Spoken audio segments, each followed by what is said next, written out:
Bonjour, je m'appelle Marie-Claire Neveu, je suis comédienne et je vais répondre au questionnaire de Marcel Proust dans le cadre du Unlock Casting organisé par Elsa Pharaon. Voilà, alors je ne connais pas bien ce questionnaire, j'ai vu passer que quelques questions et pour la vidéo j'ai décidé de ne pas trop en connaître avant pour être un peu surprise, enfin ne pas savoir à quoi m'attendre. Voilà, c'est complètement improvisé. Je me suis mis près du piano parce que c'est rassurant. Question 1. Le principal trait de mon caractère. Alors je dirais que je suis particulièrement très sensible, voire hypersensible, car très empathique, peut-être trop empathique, trop soucieuse. Voilà, j'imagine que c'est ça. La qualité que je préfère chez un homme, probablement il y en a beaucoup, mais je vais prendre l'exemple du mien. Donc sa profonde bienveillance, j'imagine. La qualité que je préfère chez une femme, j'aurais envie de dire que ce soit la même chose parce que je ne fais pas vraiment trop de différence. Ce serait également aussi la bienveillance. C'est une qualité qui me semble, je pense, essentielle, surtout en ce moment. 4. Ce que j'apprécie le plus chez mes amis,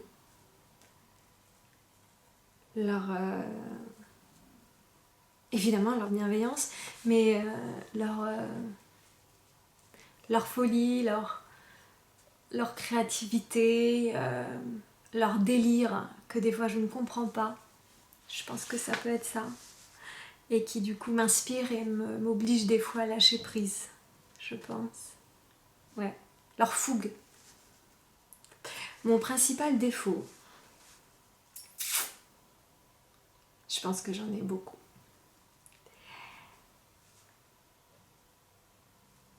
Trop perfectionniste. Et je pense un peu trop anxieuse parfois. Même sûrement, certains riront. Je suis trop anxieuse, je lâche prise.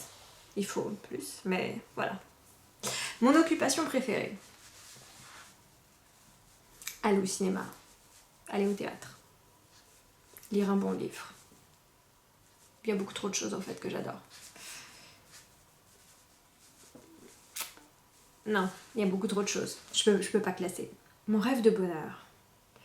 Mon rêve de bonheur... Le bonheur, qu'est-ce que le bonheur? Mon rêve de bonheur, me sentir toujours à l'endroit où je devais être, où je sens que je dois être.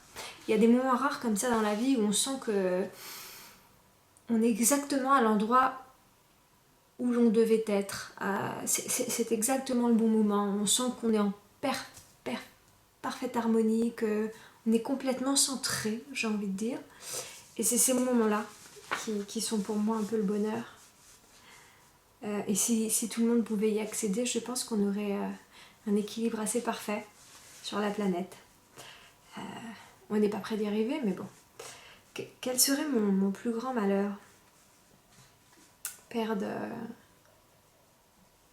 J'ai envie de dire perdre des personnes très proches. Et ne pas... Après, on peut toujours se relever, donc ce serait plutôt c'est plutôt se trouver dans l'incapacité, en fait, au final, de se relever. Ce serait tomber dans une très sombre dépression, par exemple, et ne jamais pouvoir m'en relever. Ou alors, j'aurais très peur aussi d'être complètement paralysée et ne plus être capable d'exprimer quoi que ce soit. Alors ça c'est des cauchemars, ça. Ce que je voudrais être, moi. Après, à savoir qui est moi, c'est une autre très grande question. Moi. Évidemment, comédien reconnu, évidemment, on veut toujours être reconnu pour ce qu'on est, mais le plus important, peut-être, de manière à savoir vraiment toujours être soi dans sa plus... à 100%, à 200%, être toujours soi. Le pays où je désirerais vivre, ben, je vis en France. Après avoir quand même pas mal voyagé, j'ai pas voyagé partout, mais avoir eu une grande phase de colère où je voulais partir de mon pays en me disant que la France était nulle, j'ai quand même pris conscience en grandissant qu'on avait quand même un paquet de choses pas trop mal dans notre pays. Il fallait toujours se battre pour les conserver, c'est évident, c'est jamais acquis, mais je pense qu'on est plutôt privilégié et ce serait peut-être un petit peu prétentieux de dire que l'herbe est toujours plus verte ailleurs. Même si peut-être qu'en effet, vivre sur une île riche en tout. Non, ça n'a pas de sens. Non, je pense que j'ai de la chance, j'apprécie là où je vis. La couleur que je préfère, le jaune et le vert et le rouge. L'arc-en-ciel. La fleur que j'aime. J'aime beaucoup les lys, mais ça pique le nez. Ça sent fort. L'oiseau que je préfère. Alors je vois beaucoup de pies en ce moment. Les rares petits footings que je vais faire parce qu'on n'a pas trop le droit de sortir, je vois beaucoup de pies et je les trouve très belles. Sinon évidemment j'aime bien les colombes. Pour toute leur symbolique. Et non, plus précisément j'adore les chouettes et les hiboux parce que je trouve que je ressemble à une chouette. Et je pense que je serais une chouette si j'étais un animal. Voilà. Mes auteurs favoris en prose.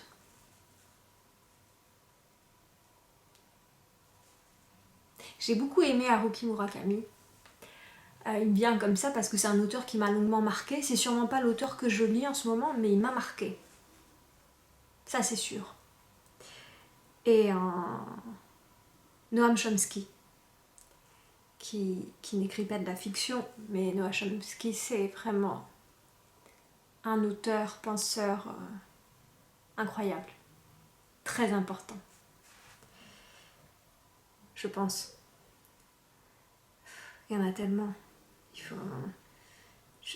C'est dur de choisir un auteur parce que c'est vraiment compliqué. Mais mes poètes préférés, La Fontaine. La Fontaine. Je pense que c'est La Fontaine pour toujours.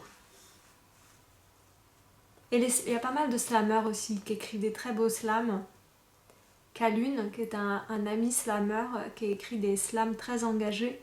Et je trouve que c'est sublime quand il écrit. Mes héros favoris dans la fiction.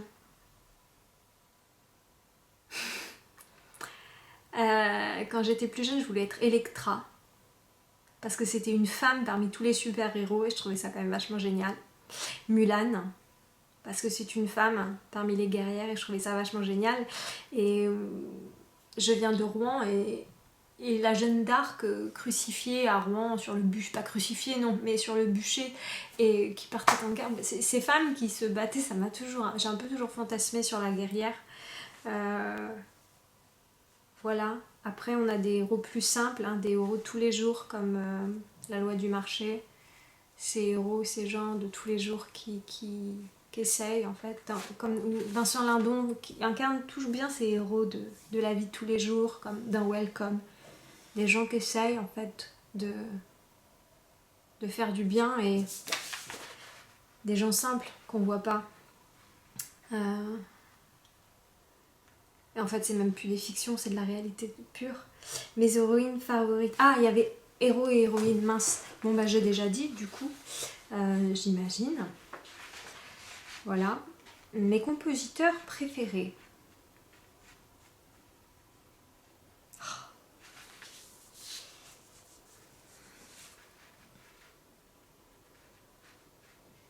Pour être intelligent, il faudrait que je sorte un nom compliqué. Mais en ce moment, j'aime tellement la musique. J'aime tellement de variétés de musique, évidemment. Mais j'ai un penchant beaucoup pour la musique électronique. Quelle qu'elle soit. Et évidemment, mon cher et tendre, mon amoureux composant de la techno, je vais dire que c'est lui, que c'est Julian Pariti. Mes peintres favoris, Van Gogh. J'aime beaucoup Van Gogh. Dali. J'aime énormément Dali pour... ouais. Et puis beaucoup d'autres dont... Là, à l'instant T... Monet bien sûr. Monet. Parce que c'est un auteur, c'est un auteur, un peintre que j'ai connu longtemps.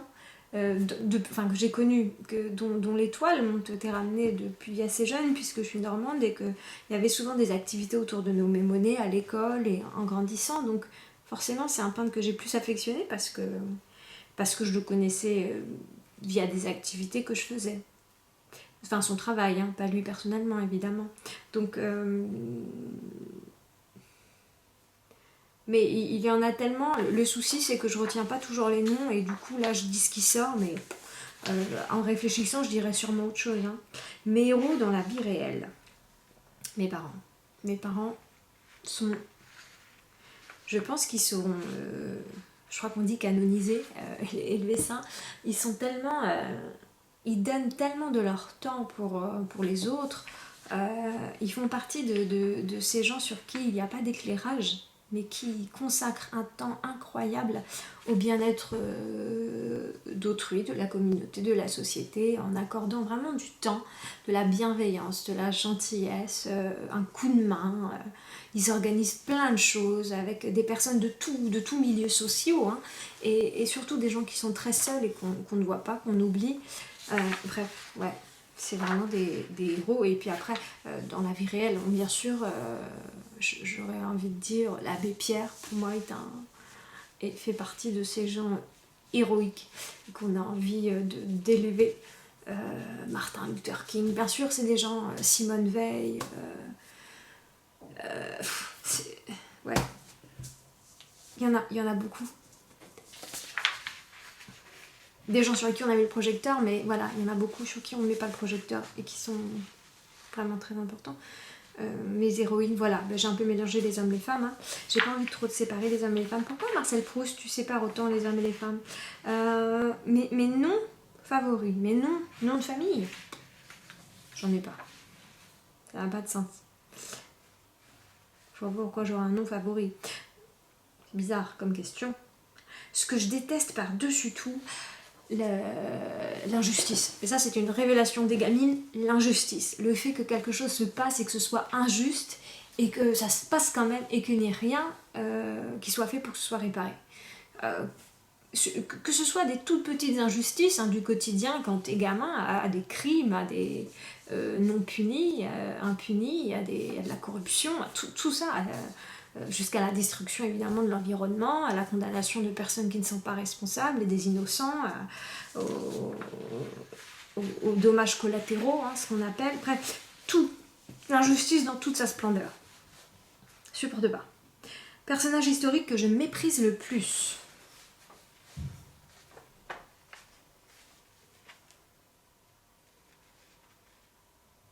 Mépriser.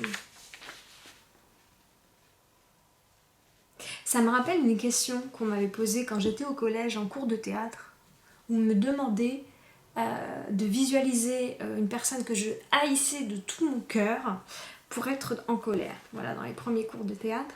Et je n'y arrivais pas parce qu'il y avait personne que je détestais et que j'avais, en fait, tout simplement, mais vraiment, pas du tout ressenti ce sentiment profond de haine. Là, avec les années, évidemment, je pense que je suis devenue plus faible, donc j'ai haï.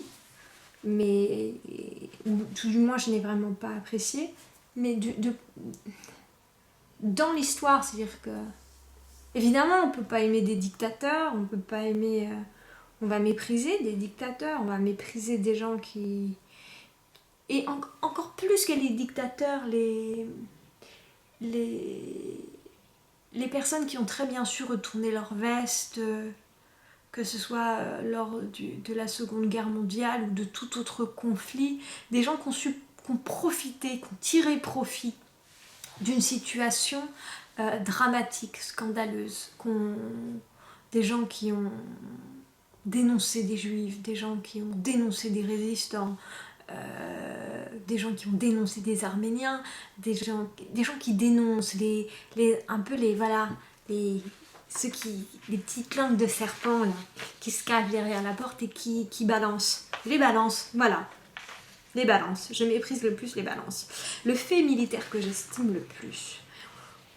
J'ai pas vraiment envie de répondre à cette question parce que il n'y a pas de fait militaire que j'estime, puisque quoique, est-ce qu'il y aurait quelque chose d'assez honorable qui a pu se passer? Je sais pas. Dès que c'est lié au militaire, à la guerre, non, je saurais pas répondre. La réforme que j'estime le plus, je sais pas si c'est une réforme, je dirais plutôt une loi, un décret, une décision. Le droit à l'avortement, parce que c'est quelque chose que je savais, que j'ai toujours su depuis gamine, même le droit de vote, le droit à l'avortement, tous ces droits qu'on a donnés aux femmes, quand on ne concevait pas encore que c'était normal que des femmes puissent avoir les mêmes droits que les hommes, comme s'il y avait vraiment cette scission. Ça m'a semblé très important, surtout dernièrement avec les années. Il y a des choses que je savais, oui, on sait que les femmes ont des droits de voter, le droit de vote, le droit d'avorter, le droit de disposer de leur corps, le droit de... On sait ces choses, mais il y a la phase où on les sait quand on est enfant et qu'on grandit, et il y a vraiment... On les comprend, on les vit, on les ressent, on les respire. Et là, ça prend tout son sens, tout son souffle, toute sa force. On les côtoie, et là, ça prend toute son ampleur. Et là, on a envie de se battre pour que ce soit conservé et partout comme ça. Voilà. Le don de la nature que je voudrais avoir. Mais je pense que la nature nous a déjà donné pas mal de dons. On aurait tous envie de voler, mais je suis pas sûre que ce soit très judicieux, quoique on aurait peut-être un impact carbone beaucoup plus faible. Mais en même temps, je pense qu'on ferait sûrement n'importe quoi, donc si on n'a pas le don de voler, c'est plutôt pas mal. On se régénère, notre peau se régénère quand même jusqu'à la mort, hein, mais bon, il y a une partie de notre corps, pas tout, c'est vrai, mais il y a quand même des choses qui se régénèrent, hein. On se blesse, ça se refait. Je sais pas trop. Comment j'aimerais mourir? Dans mon sommeil, sans douleur, sans souffrance, entouré des miens, plongé dans un amour fabuleux devant un coucher de soleil. Voilà, soyons utopiques. L'état d'esprit actuel, mon état d'esprit actuel. Je me sens assez apaisée, assez calme aujourd'hui. La période est pourtant très étrange à assimiler, à vivre. On veut pas se plaindre parce qu'on sait qu'il y a pire que nous. Parfois on se plaint parce qu'on a quand même envie de se plaindre parce qu'il y a des choses qui nous tombent dessus, qui sont pas cool. Mais on relativise souvent. Je me sens calme. Faute qui m'inspire le plus d'indulgence. Ça va être des petites fautes. Quoique, moi j'aime bien toujours comprendre pourquoi tel criminel a commis tel crime, pourquoi tel malfrat a commis tel méfait. On s'est fait cambrioler là, juste avant le confinement par exemple. Bien sûr j'étais en colère, j'étais en rage, je les ai traités de tous les noms. Mais en même temps, j'avais envie de comprendre pourquoi ils ont eu besoin de voler ces conneries chez nous. Ça m'a rendu presque triste aussi pour ces personnes qui sont venues voler.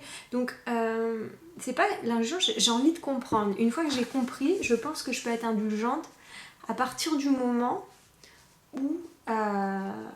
non, en fait, je sais pas. Je pense que la justice est vraiment là pour nous à ce que l'on soit indulgent afin de comprendre puis condamner de manière juste, quel que soit le crime, malheureusement, quel que soit le crime. Et surtout, c'est obligé, sinon on est soi-même quand on est concerné, on est soi-même jamais juste parce qu'on est pris d'émotion, on est pris par l'émotion, donc on condamnerait toujours plus fort, mais Mais sinon, dans les petites fautes aussi, je pense à... j'ai beaucoup d'indulgence vis-à-vis des jeunes parents qui font ce qu'ils peuvent avec leur gamin. Moi, j'ai pas encore d'enfant et j'imagine à quel point ça doit être compliqué. Et donc, j'ai beaucoup d'indulgence. Ça, c'est plus pour des petites fautes, parce que c'est jamais, évidemment, à partir du moment où un parent va se mettre à battre son enfant, je vais probablement être moins indulgent, c'est-à-dire que là, il y a un petit problème, même si je vais pas vouloir m'empêcher d'essayer de comprendre. Mais non, il y a des limites quand même à poser. Bon, je vais pas rentrer dans le débat, là, c'est plus du tout les questions. Ma devise, je change souvent. J'ai lu un truc dernièrement qui disait la vie c'est 10% de ce qu'on en fait et 90% de... La vie c'est 10% de ce qu'on en fait et 90% de ce qu'on... de comment on le considère. Non, c'est pas ça. C'est la vie c'est 90% de ce qu'on en fait et 90% de... Attendez, c'est écrit là-bas, je crois.